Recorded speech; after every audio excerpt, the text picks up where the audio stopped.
breaking down everyday workplace issues and diagnosing the hidden sickness, not just the obvious symptom. Our hosts, James and Kobe. Did we lose a patient? No, that's just my lunch. Hey, thanks for joining us. I'm Kobe, he's James, and let's get started with a question. What happens when there's a disconnect between HR strategy and operational strategy? Yeah, so this is a topic I've wanted to get to for a while now because helping to align HR strategy and operational strategy, it's dominated pretty much every conversation that I've had with clients and prospective clients over the last like 8 to 10 months. Um, Rarely are the two actually interconnected. Usually, at best, we see that there's a human capital strategy that's being kind of acknowledged as important to the operations, but basically from a sense of we need to keep bums in seats in order to keep the company operational. So there's really kind of that disconnect is pretty much present in every conversation that we're having. Often we're having these conversations where there's no human capital strategy in place at all or being thought of, and operational strategy really boils down to a couple broad goals of wanting to accomplish X, Y, or Z objective without any form of strategic plan for how we're actually going to accomplish these things. So, what I'd like is I want our conversation today to really focus on what happens when that disconnect between the two happens. And unsurprisingly, the answer is you will waste time, energy, and resources if you don't have a clear plan for how your human capital strategy and your operational strategy need to be mutually dependent. And really, honestly, the success that you will achieve often is going to take longer and is going to cost you more. So, anyways, let's jump into our conversation and talk about why is it so rare to have these two core elements disconnected from each other? Yeah, because it's something that, like you say, something that we see a lot with the different kind of businesses that we work with. And what's interesting is again that we work with a lot of different kinds of businesses in a lot of different industries, a lot of different sizes. I mean, we work with, private sector, nonprofit, quasi-government, and we work, kind of across North America. So it's not like you know, it's not like this disconnect is common between just like, certain types of businesses or certain size businesses or certain industry businesses. I mean, this is the thing about like HR situations and problems are kind of like agnostic. Like they're not, they're everywhere. It's any, if you've got people, then You've got you're, problems. well, I guess so. Well, you're like if you have people, you're susceptible to all of these common issues, and no one that hires people, no industry that hires people, or no region that hires people is immune to Yeah. these issues. And I think that it's why it's so Often pervasive. the distinction is how those issues play out, right? How Yeah. they play out in different industries is somewhat unique. How they play out in different regions is somewhat unique. Yeah. But the overarching challenges that are experienced are often experienced regardless of what industry, oftentimes even regardless of what size of business we're talking about as well. hmm Yeah, no, you're right. It's the how it looks, how amplified it is, how like devastating the that like you said before, the wasted time and resources and money and that kind of stuff like that. I think that like the symptoms are Mhm. absolutely different. And maybe that's more what we're getting back to, right? The root causes are the same, but the symptoms are very different, which is why, again, we go in and we like to diagnose workplaces with the issues that we can help them identify the problems that they want to solve. Um, and I think that a reason for there rarely being that connection, why it's as rare as it is, has a lot to do with kind of who HR reports to. Mhm. right? Because I mean, it's the idea of what is it and what is it that HR, what is HR's role in the organization and how is it viewed? And like, and again, we've talked about this in a few other episodes, right? But we talked about the idea of like who HR reports to has a big influence on so many things. But when it comes to the disconnect and the silos of HR and other sides of the business, there's again commonality in who HR reports to. Like we Yeah. again we've always we're always we always think, you know, there's unique challenges when HR reports to like to the CFO and the finance department, right? When they're part when the seen as like part of the administrative arm or like, you know, or that piece too, because then it's about cost savings. It's a budget item. HR is a line on the balance sheet, staffing. It's a cost has to be mitigated, Yeah. right? And what's interesting about it, so I just like to reiterate some of the points that we've made, like we have talked about this topic before, and we're going to talk about it again because it is a really important kind of placeholder or indicator of how HR is viewed or how human capital in general is viewed within an organization. And it's not that you can't have really great, effective HR up report to finance, or you can't have really great effective HR reporting to operations. It's what we tend to see is that when, like you were saying, Kobe, when HR is directly reporting to the CFO, then there's very much a cost saving mentality. When we Mhm. see that cost saving mentality, there's a number of challenges that go along with that mentality. When Mhm. they report to operations, it's a bit different, right? It presents different types of challenges. Yeah. But really, the situation that we love to see, that we push for, that we advocate for, and that we help clients move towards, is having HR have a seat at the table, Yeah. because when they are fully integrated into your senior leadership team, when you have HR being able to speak into operational decisions from the perspective of how is this going to impact our employee base, how is this going to, how do we actually need to bring our employees along with whatever decision that we're trying to accomplish, that's well, and now we're giving away the secret sauce, but this is how you integrate the two, right? By having HR have the ability to speak into operational need. Yeah, because I mean, like, it's the idea of like if HR is seen as a function for cost savings, for or if it's seen as a function for like efficiency and process, you know, then it's a tool in the toolbox of those that have a seat at the table. But that's often where there's a common reason for the disconnect, is because HR is not seen as kind of the co ownership, the co-creation of of the business and all strategies. It's seen as a again a risk to mitigate, or it's seen Mhm. as a pathway for better efficiencies or for or improved processes. It's seen as, you know, that, you know, it's a component instead of it being kind of the kind of one of the key voices in all strategy, Yeah.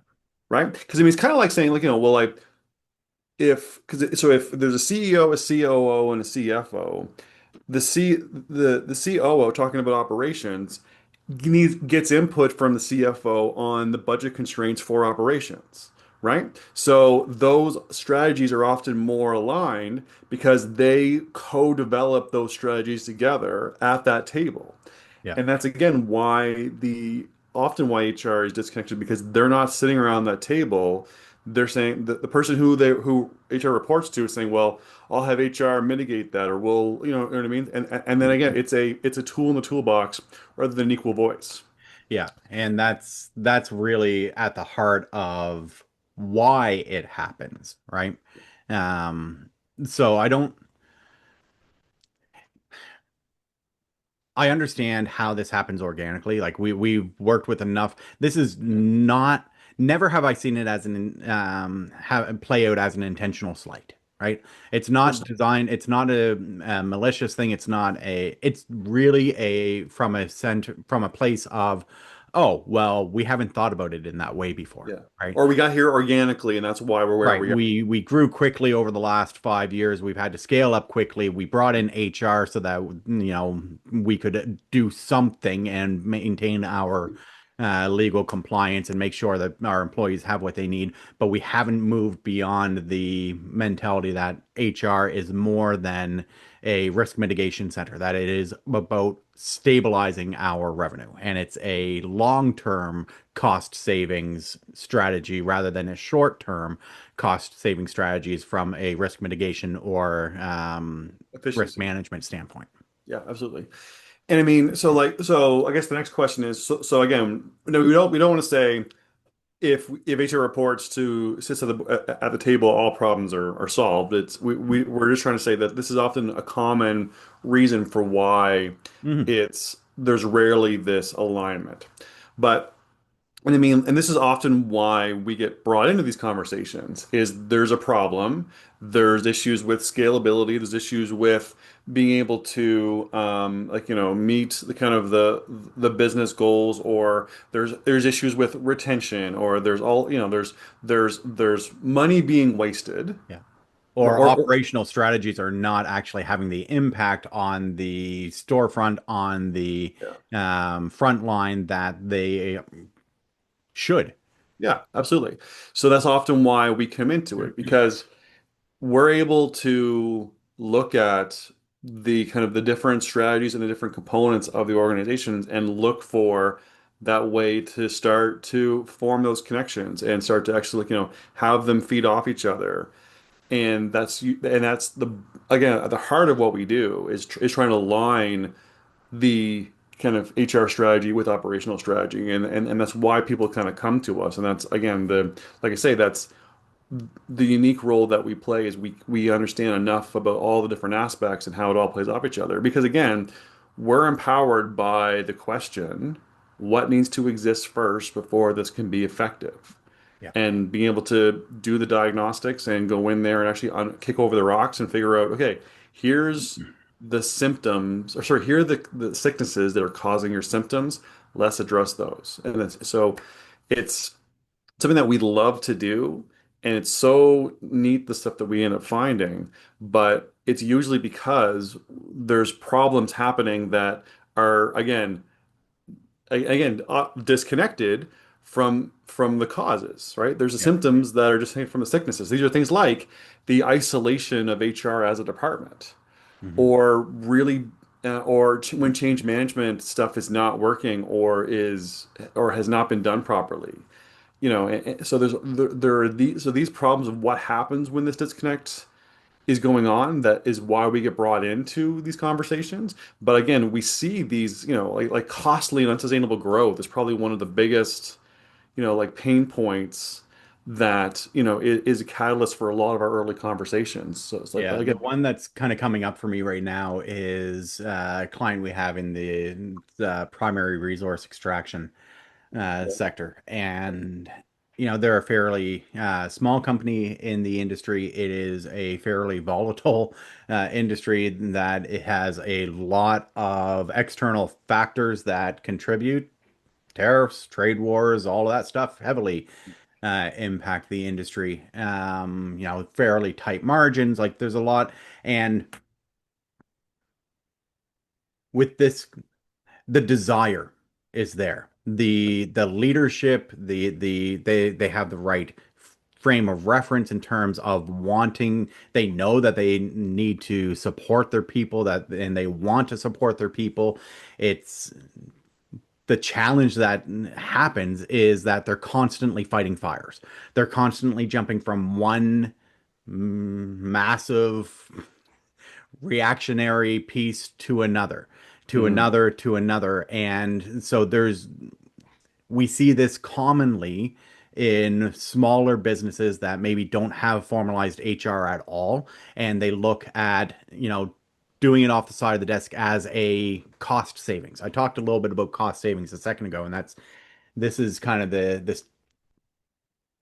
example that pops up for me mhm, because with this client in particular, there's such a desire from leadership to do things well, to treat Right. people well, and to do things right. But there's these dual pressures of we are in a very turbulent market with a lot of external factors that, in 2025, there's been a lot of disruptions Hmm. in international trade. Yeah. So they've got all of these different pieces that are in place. So they need to, and with fairly thin margins, they need to look for cost savings.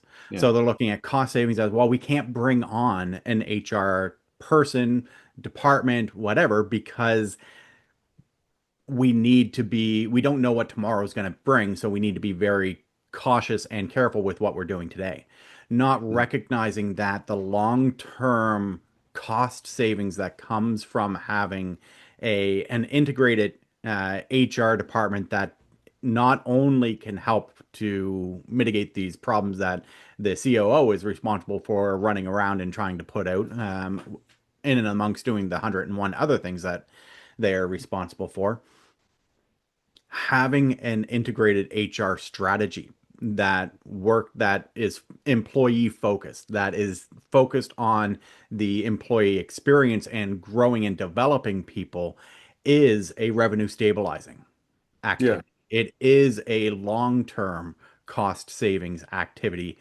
They have the right perspective, they have the right desire and drive. Our job now is to help them realize where their focus and their efforts need to be placed. Yeah, because the thing that, and we hear this a lot, especially with small businesses in highly volatile or externally kind of complex industries, is that they, are constantly trying to deal with what's being thrown at them, and they're doing their best, but every day is about putting out fires. But this is, I think, like like to me, this is like you're missing the essential way you can do that.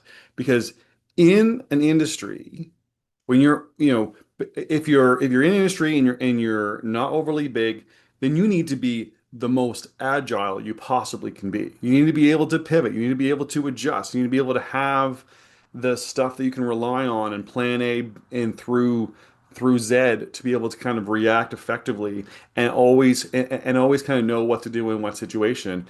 And the only way you can do that is with a clearly defined operational strategy that allows you to be agile with the HR strategy that is empowering it to make sure that you've got the right people in the right places, you've got the right ability to hold on to kind of key personnel, your recruitment pieces, your talent pipelines are effective, like that you have the internal infrastructure to pivot and adjust and to be agile in this volatile environment. Yeah.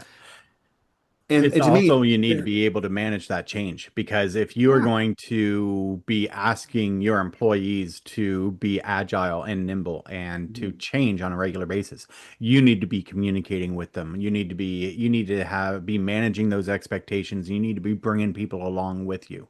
Yeah. And that can't be done off the side of your desk amongst No, and, everybody and and else. that's the whole thing is that, like, so again, like good communication, good internal comms is an essential component to a good HR strategy. If you don't have that, how are you Hmm. effectively adjusting to the complex market you work in, right? Like this is the stuff like to me it is this is a weird example, but to me it's kind of like people that are like, man, eating is so expensive, but no one knows how to cook, so we're always getting takeout. And we're just spending all this money on it. Whereas and no one has time to learn how to cook, but we're just like, oh, we're always over in our food budget, and blah, blah, blah. We're just blowing all this money and wasting all this money on food, but no one has the time to learn how to cook. It's like, well, how If you else are you going to just get there Yeah. unless you take the time, right? How can you ever have time if you don't take time Yeah, or make time, it's about right? it's about prioritization, right? Yeah. Is your priority to shove food in your face? Well, mine Yeah. often, yes. Uh, okay, yeah, I totally lost my train of thought on that one, so I got to stop with the wisecracks. Yes, it's prioritization, right? Yes, there's a cost that comes from learning how to cook, Right. right? There's an opportunity cost. Hmm. It takes time, energy, resources to do that. Right. But if you do that, if you make the time, if you want it to be a priority, you have to prioritize it. And Yeah. if you do that and you invest in the foundational elements to make it successful, what needs to exist first is you need to at least know how to use your stove. Maybe Hmm. even we can just start with you can learn how to use your microwave. Right. Well, But and that's just it. there are small steps that we can take to Right. move you towards greater understanding, greater clarity, and Hmm. greater self-sufficiency so that you are not reliant on takeout or whatever Yeah. example you want to use. But that's just it. Like, I mean, there's an upfront cost in time and opportunity and and money effectively like, too, right? And then but it's about the short-term investment. So it's about short-term loss for a long-term gain, right? Yeah. That's what investments are, right? And this is the other thing too, is like it's like the it's funny is we've talked to businesses and they've used the term investments as kind of synonyms for spending, but Hmm. we're just like an investment is a short-term loss for a long-term gain. And if you're just and if you're not willing to actually invest in these types of infrastructural pieces that will pay dividends down the road, and you're just grabbing takeout every single day on the way home, Hmm. it's the idea of you're really too focused on the short term, and that short term thinking is due to a lack of strategy. Yep. You have no strategy, you're just reacting every day, and you can't react your way out of that situation. Yeah, and I mean we talked about revenue stabilizing, which is kind of one of the core fundamental truths of business.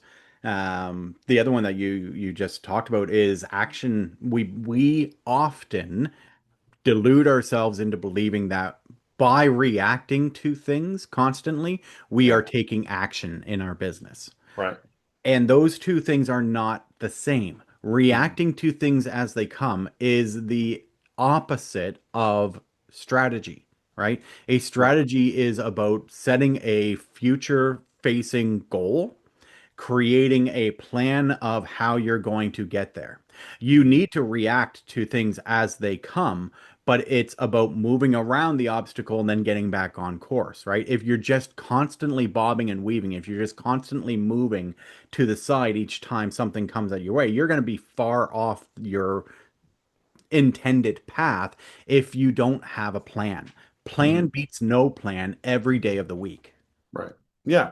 Yeah. So actually, and so I just want to take a step back, and we should. So we've talked about past episodes and content that we should probably just make sure that the people know that we'll put links in the show notes to the episode around kind of who HR reports to and how that Yeah. impacts kind of operations, the idea around, yeah. So we talked about the kind of the threatening truths of business. And so the revenue stabilizing blind spot, which you can refer to a number of times, and then the action is reaction fallacy.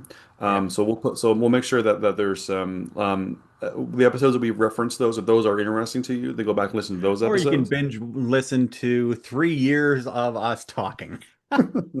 It's to avoid you kind of giving yourself kind of a headache doing that. I'll make sure we'll make sure that those are put into the show notes. Yeah.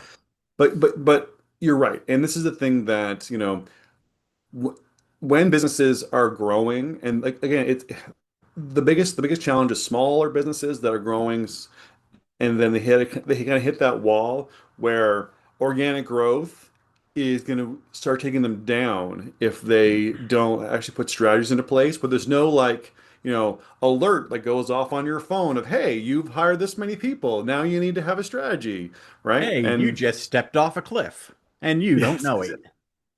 exactly. So, which is Yeah, we've why seen we it. always say if a business is growth oriented, which most are, but if you're actually moving towards that growth, take your head out of the everyday, please, just for a week and think about all the stuff that you need to prepare for in order to keep that growth going.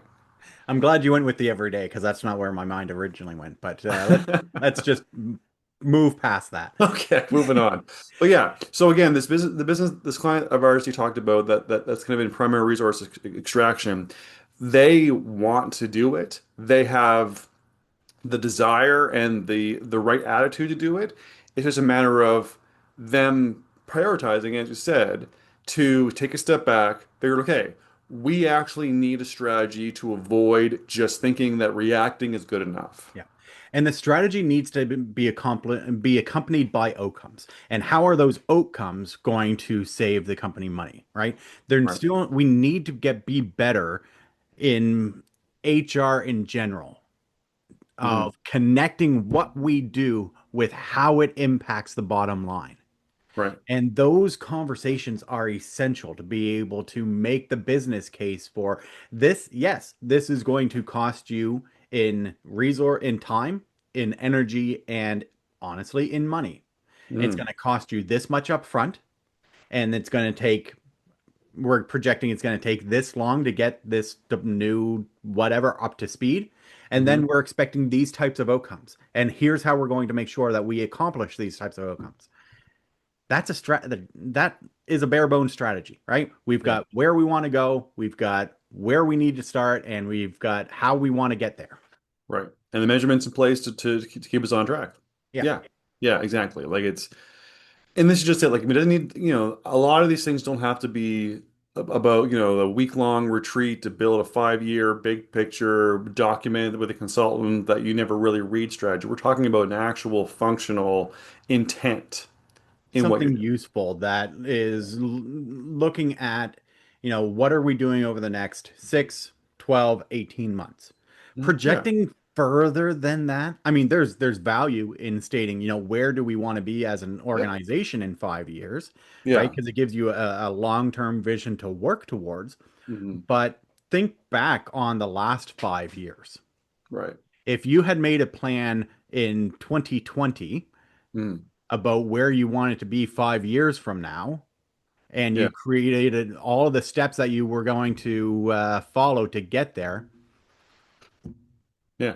the world changes quickly. So Yes. projecting out 5 years is probably not going to be the best use of your time and energy.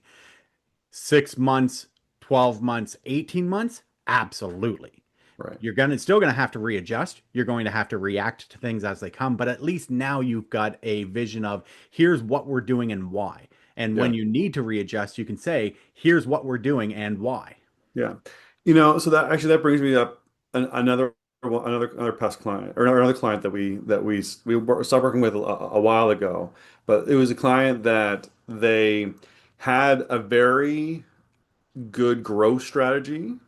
They had an acquisition model and they were purchasing new locations and they were trying to scale their business to kind of like with a pretty aggressive plan. And they had good metrics around what they wanted to accomplish and how big they wanted to get, Oh, with how yeah. many clients and blah, blah, blah.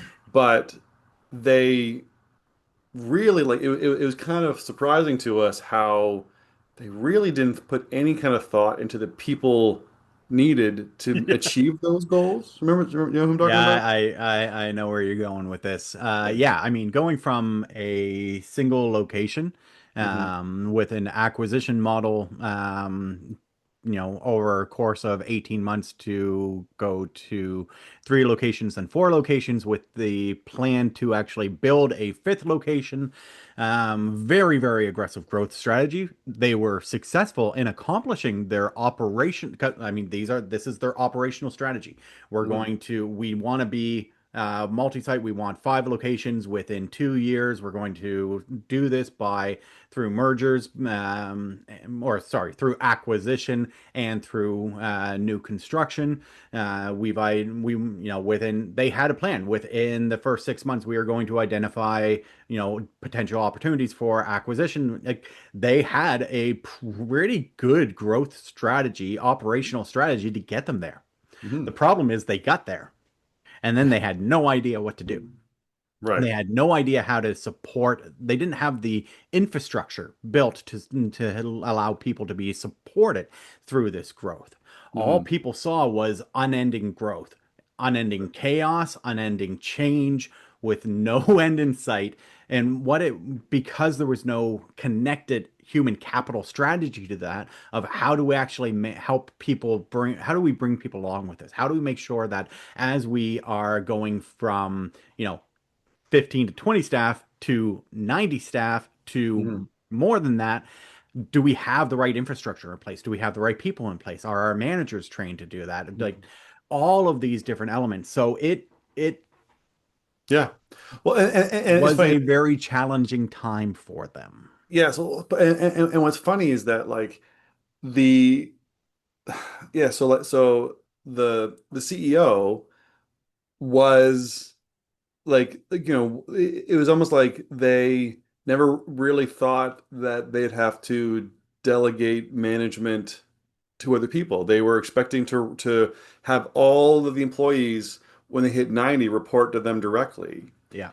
because they just hadn't thought Well, they had about been operating as a single site for a very long time, and the yeah. CEO was knew every person by name. They knew their dogs, they knew their families. And it was very natural for this person because they were incredibly personable, caring Mhm. about their people, and one of the things that they really enjoyed about being the CEO was being able to interact with their people.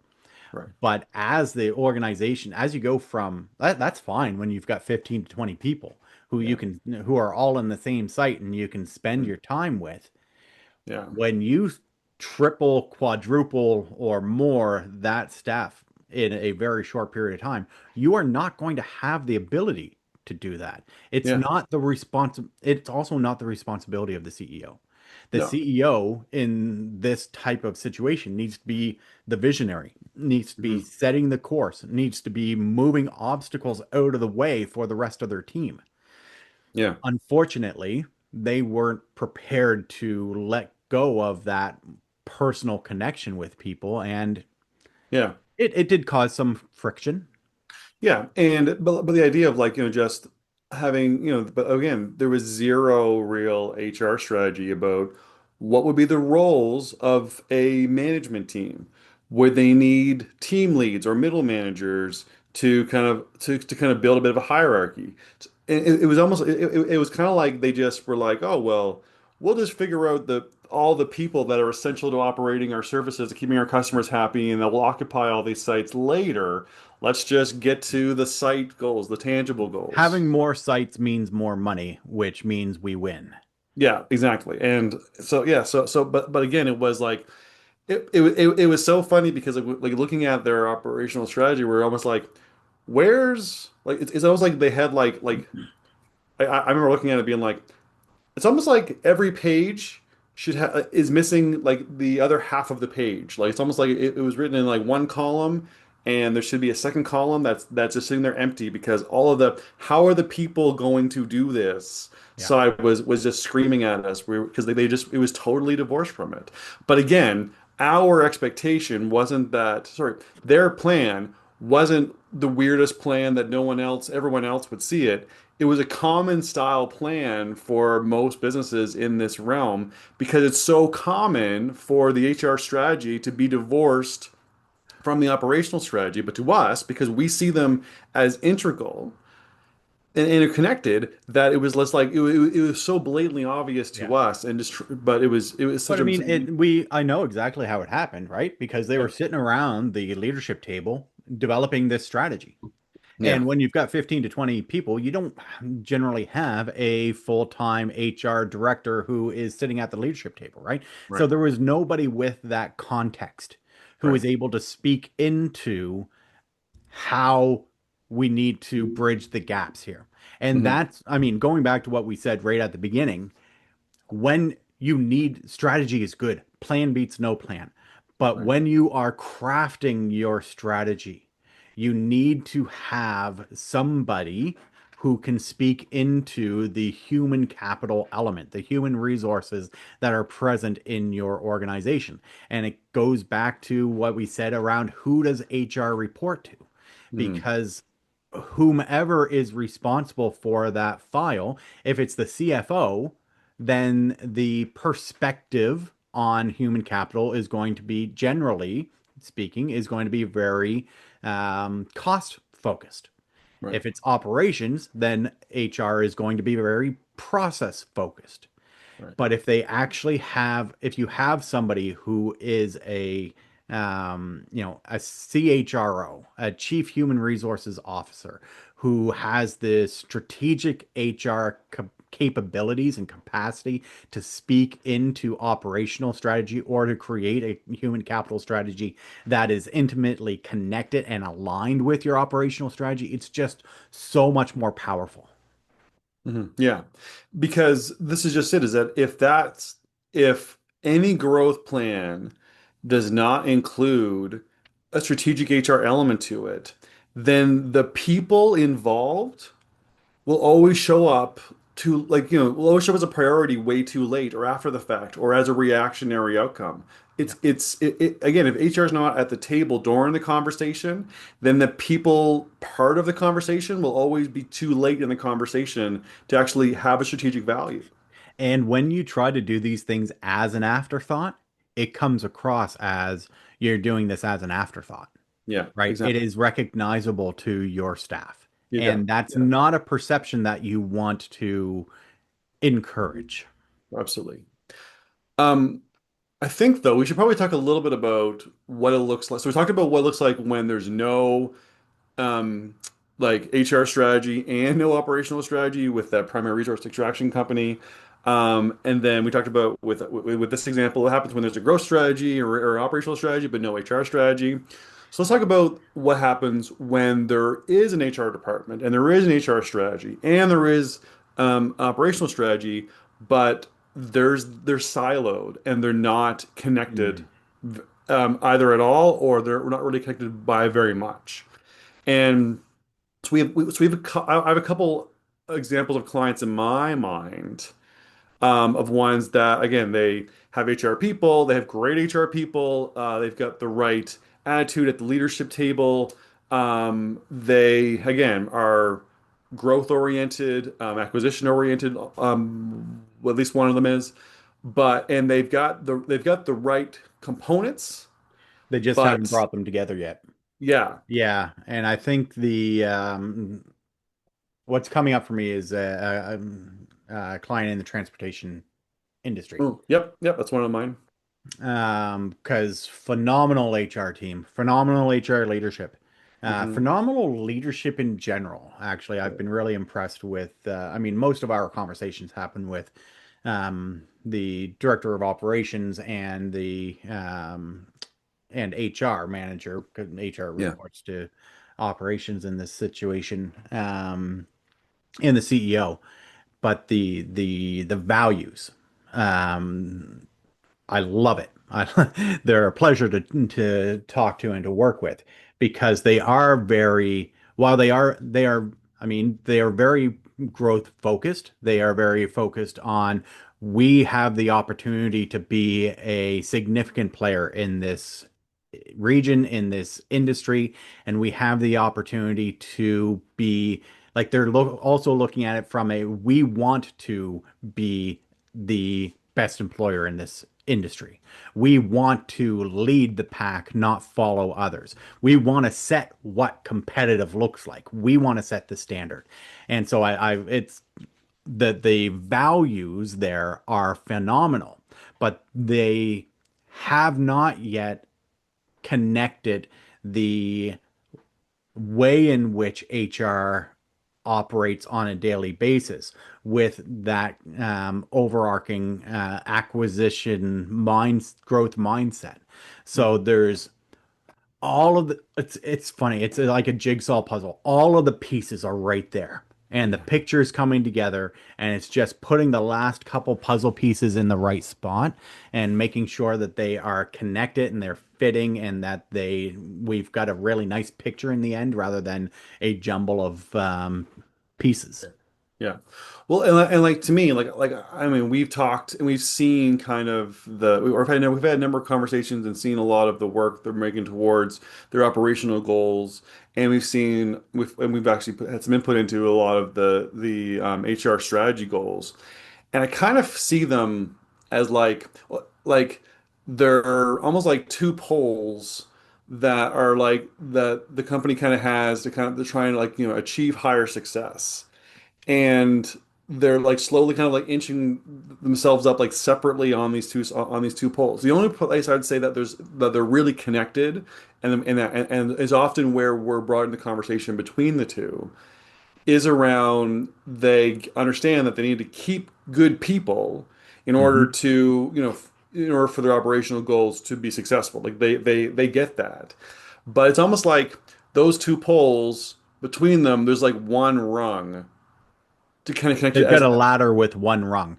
yeah. And so right now they're shimmying up the sides of the ladder to try and get where they want to go. But if they understood how to connect the two, they could have a full-on ladder and have people kind of shooting up there on a regular basis to achieve the goals that they're trying Yeah. to get to, right? Yeah, and really where the missing piece is currently is like we've started a lot. There's been a lot of initiatives that we have been working with them on to improve the employee experience, the things around recognition and appreciation, workplace culture, psychological safety. I mean, they've got some phenomenal foundational pieces in place. Their compliance level, like from our hierarchy, their compliance level actions are solid and strong, and Yeah. we are working on building up through the workplace culture hierarchy. I had a point. I'm sure I'll think of it. But yes, so where I see the where we need to go now is taking all of these initiatives that have been started and operationalizing them. Yeah. Yeah. That's how we integrate HR strategy, human capital strategy with our operations, is by turning these things into not programs that are reliant on a consultant, not programs that are even necessarily reliant on any one person within the organization, but that they are fundamentally integrated into the operations of the organization. It becomes the standard operating procedure for how we move forward.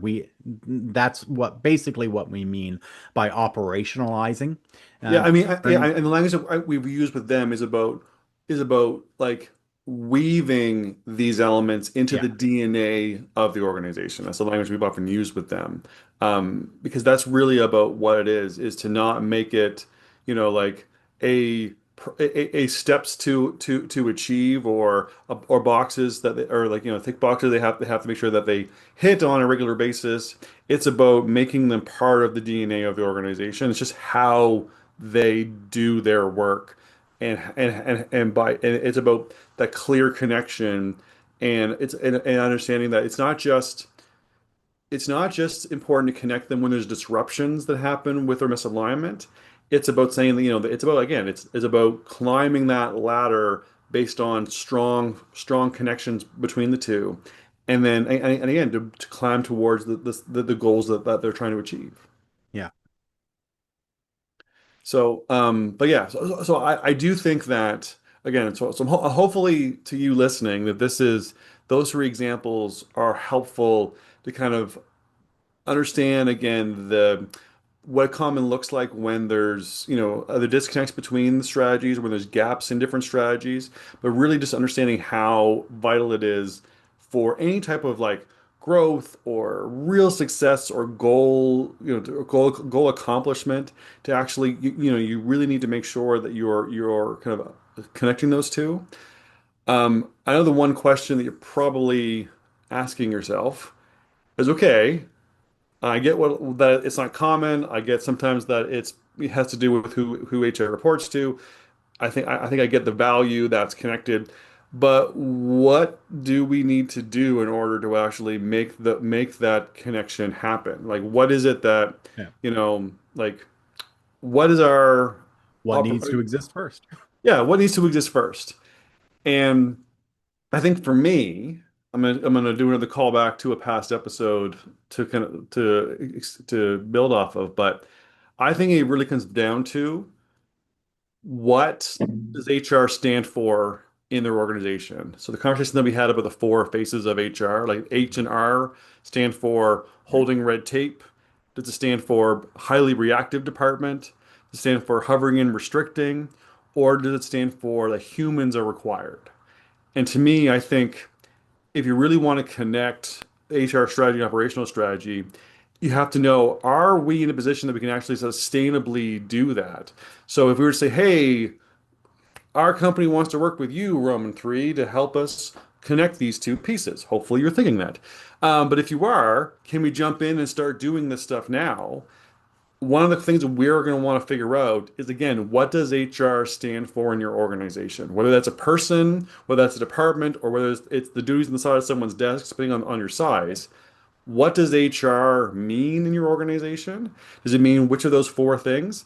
Because only one of them really will actually allow you to jump right into making that connection. The other ones, you need to kind of start to realign how HR is viewed in your organization and utilized in order to move towards humans required. Yeah. Otherwise, it's not going to be sustainable to actually make connections because you don't have the infrastructure to actually leverage in order to get to where you want to go.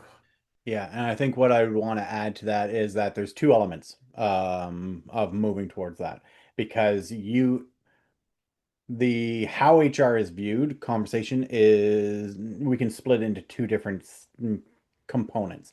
How it's valued in the organization and how it's run in the organization. So you may be in a situation like the example that we talked earlier about the resource extraction company. The value was very much humans required. It was very much that they had the right values in place to get to that humans required standpoint, but the functions of how HR was functioning at the time is still very much a reactionary standpoint.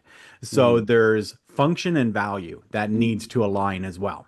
Yep. And if I had to pick one, I will pick how it's valued every day of the week because it's so much easier for us to change and to support and build the capacity around how HR functions than it Mhm. is to convince leadership of how HR needs to be valued. Right.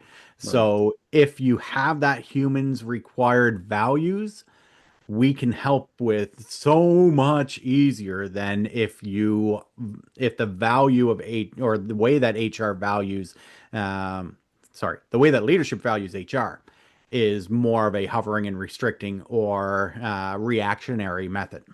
Yeah, absolutely. And because the idea is that, like,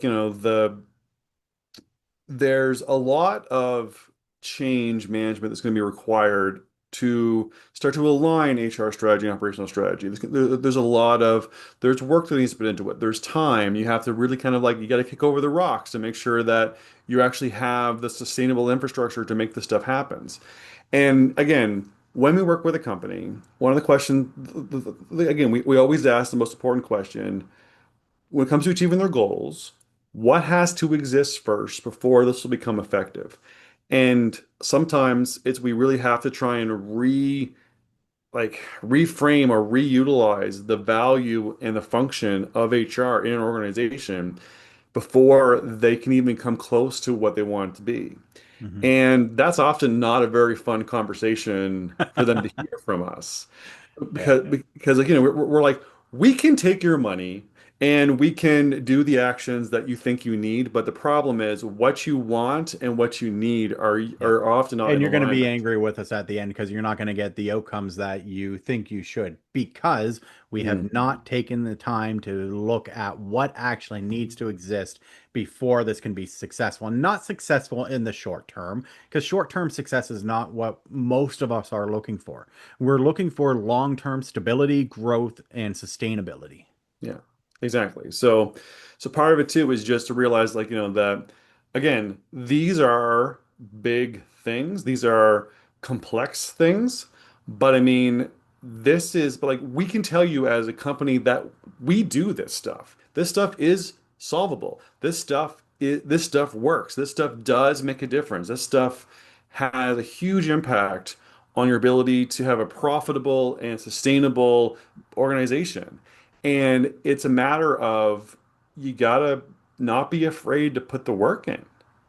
Basically. And that's one of the things that again, like we when we are like kind of doing the initial relationship building with new clients, that if we're getting the vibe that they're really not looking to put in the work, we often will kind of excuse ourselves from the conversation and maybe provide them a referral out because we want to make sure that whatever the organization wants to do, that they're willing to actually see it through to the end. Yep. Because there are companies that can achieve amazing things if they have the infrastructure and the stability in place in order to scale. And we love that stuff. So it's about making sure that we can actually help and that they're actually willing to put the work in. Because if you really want to connect HR strategy and operational strategy, you have to not be afraid of the investment and the commitment that it takes to make that happen. Yep. All right. So I think I'll just do a quick summary. But anything else you want to add? No, I think that's pretty good. All right. So our question was, what happens when there's a disconnect between HR strategy and operational strategy? Well, it's a pretty rare thing that there actually is a fair alignment. A lot of it has to do with who HR reports to in an organization and how it's viewed. Is it viewed as a cost center? Is it viewed as a process enabler? Or is it actually viewed as like the co-creator of the business's strategy? And when we don't have those types of connections, we see isolation of our HR departments. We see poor change management practices. We see costly and unsustainable growth. And we often see really awful employee retention situations. Yep. We talked about kind of what it looks like when we have companies that have the desire to connect them, but that doesn't have the infrastructure to do that, where they have no operational strategy or no HR strategy, and they're purely in reactive mode. They're not able to be agile enough to react to the environment that they work in, which really, in our mind, puts their sustainability kind of into question. We talked about what happens when you have a growth strategy and operational strategy, but no HR strategy, and how you're potentially putting yourself in a situation where you're going to be set up to fail because you're not going to be able to sustain the success that you want to, and you're going to have majorly costly problems down the road. And we talked about what happens like when you've got organizations that have both HR strategy and operational strategy, but they don't connect them as well. Is we don't see the growth, or we don't see the elimination of disruptions that we want to, because we're not able to kind of connect the dots and kind of connect the rungs of the ladder and actually climb towards success. But ultimately, a real question you need to ask yourself is, what does HR stand for in our organization? Is it about holding red tape? Is it about being highly reactive? Is it about hovering and restricting? Or is it really the humans are required?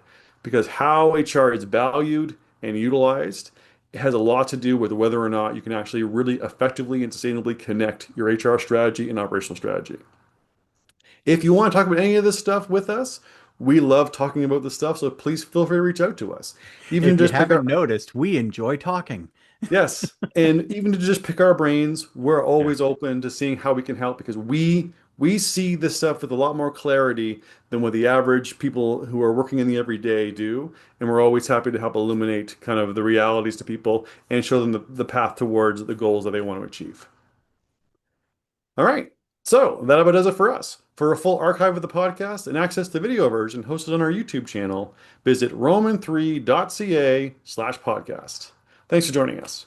For more information on topics like these, don't forget to visit us at roman3.ca. Side effects of this podcast may include improved retention, high productivity, increased market share, employees breaking out in spontaneous dance, dry mouth, aversion to the sound of James's voice, desire to find a better podcast.